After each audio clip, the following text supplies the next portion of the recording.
ये state bank की जमा पर्ची है। इसे अंग्रेजी में पेन स्लिप या डिपॉजिट स्लिप भी कहते हैं। जब भी आप अपने बैंक में चाहे नगद पैसे जमा करते हों या चेक जमा करते हों, तब भी इसी पर्ची को आपको भरना होता है। ये इस तरह से हिंदी अंग्रेजी दोनों भाषाओं में एक साथ दिया हुआ होता है। दोनों में से किसी भी भाषा में आप भर सकते हैं। इसके पीछे नकदी का विवरण और अगर आप चेक जमा कर रहे हों तो चेकों का विवरण भी आपको यहाँ भरना होता है। चलिए हम इसे भरना शुरू करते हैं। मैं इसे हिंदी में भर के आपको दिखाता हूँ। सबसे पहले यहाँ शाखा में अपनी शाखा का नाम लिख देना है। जैसे मेरे ब्रांच का नाम है वैशाली नगर, तो मैं यहाँ वैशाली नगर लिख देता हूँ। इधर दिनांक आपको डाल देना है। मैं आज की तारीख डाल देता हूँ। यहाँ आपके खाते के प्रकार पर टिक लगाना है। प्रायः सभी लोगों का बचत खाता होता है, मेरा भी बचत खाता है, तो मैं यहाँ बचत पर टिक लगा देता हूँ। यहाँ अपना खाता नंबर लिख देंगे। मैं कुछ नियम पॉलिसी के कारण सारे डिजिट स्पष्ट नहीं लिख पाऊँगा। आपको अपना पूरा डिजिट स्पष्ट अंकों में लिखना है।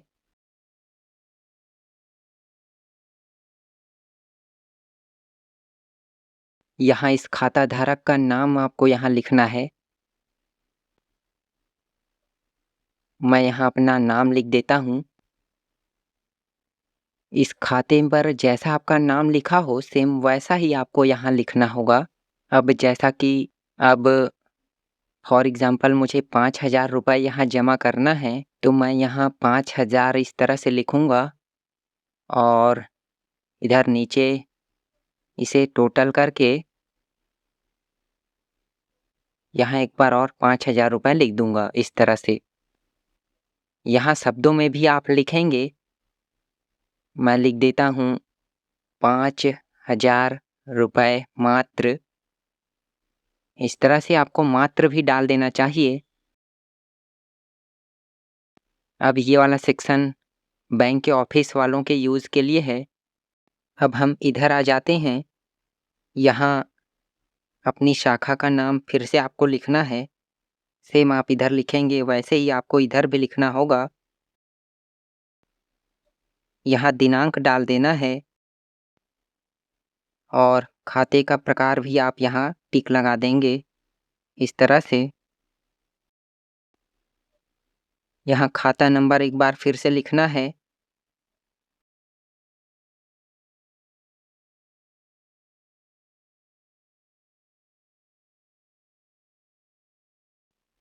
इधर अपना नाम भी लिख देना है।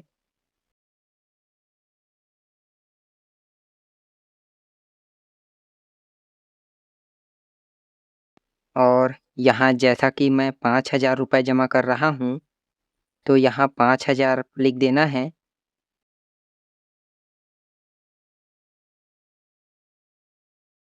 और इधर कुल जमा में एक बार फिर 5,000 इस तरह से लिख देना है।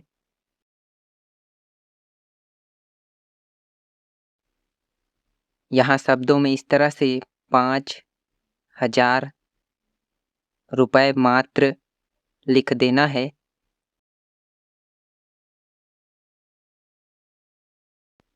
इस वाले कॉलम में अपना मोबाइल नंबर लिखेंगे।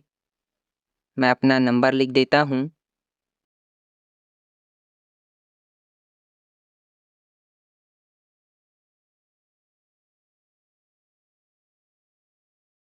इधर बाजू में पैन नंबर भी आपको डाल देना है।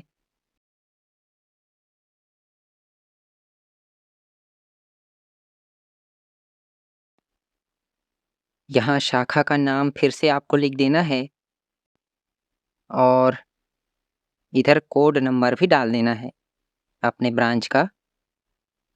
मैं यहाँ अपना कोड डाल देता हूँ।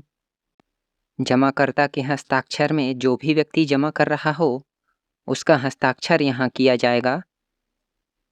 मैं अपना हस्ताक्षर कर देता हूँ। ये वाला सेक्शन ऑफिस वालों के यूज़ के लिए है। तो इस तरह से हमारा ये पहला पार्ट भर कर रेडी हो गया है। अब हम इसके दूसरी ओर चलते हैं। ये वाला सेक्शन चेक जमा करने वालों के लिए है। अगर आप चेक जमा कर रहे हों तो यहाँ अपने बैंक का नाम लिखेंगे और यहाँ ब्रांच का नाम लिखेंगे। यहाँ चेक नंबर आपको लिख देना है और यहाँ आप कितना रुपए चेक के रूप में जमा कर रहे हैं वो लिखना है। इधर हालांकि टोटल दिया हुआ नहीं है, लेकिन आपको यहाँ टोटल इस तरह से लिख देना चाहिए और यहाँ टोटल कर देना चाहिए। अब ये वाला सेक्शन मैं यूज़ करूँगा क्योंकि मैं नगद जमा कर रहा हूँ। तो जैसा कि मैंने कहा था कि मैं 5,000 रुपये जमा कर रहा हूँ, जिसमें 500 के मेरे पास 8 नोट हैं, तो मैं यहाँ 500 के सामने इस तरह से 8 लिख दूँगा और यहाँ टोटल निकाल कर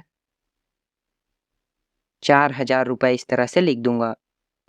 और 200 रुपये के 2 नोट हैं, तो यहाँ 200 के सामने 2 इस तरह से लिखूँगा, जो टोटल हो जाएगा 400 रुपये। तो इस तरह से मैं लिखूँगा और नीचे मेरे पास 50 रुपये के 10 नोट हैं, तो 50 के सामने मैं इस तरह से 10 लिखूँगा और टोटल यहाँ हो जाएगा 500।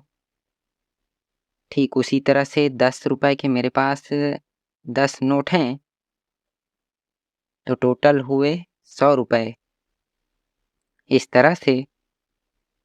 और इन सभी का ग्रांड टोटल हुआ यहाँ 5,000 रुपये। तो मैं यहाँ लिख देता हूँ 5,000 इस तरह से। ठीक इसी तरह से आपको भी यहाँ भरना है। आपके पास जो रुपए हों, जो पैसे हों, जो सिक्के हों, वो आपको यहाँ भरना होगा। अब हम इस पर्ची को पूरा भर चुके हैं, इसे अपने बैंक में जमा कर देना है। बैंक में आप जमा करते हैं तो इधर को आपको फाड़ कर देते हैं, ये तो आपको पता ही होगा। इतना यहाँ से फाड़ कर आपको दे दिया जाएगा, इधर वाला हिस्सा बैंक अपने पास जमा रख लेती है। तो इस तरह से आप इस जमा पर्ची को भर सकते हैं। फॉर्म भरने में जहाँ पर भी संदेह हो कमेंट करके पूछ सकते हैं। वीडियो पसंद आई हो तो लाइक कर दें, चैनल पर नए हैं तो सब्सक्राइब कर दें ताकि इसी तरह के इन्फॉर्मेटिव वीडियो आपको मिलती रहें। जय श्री कृष्णा।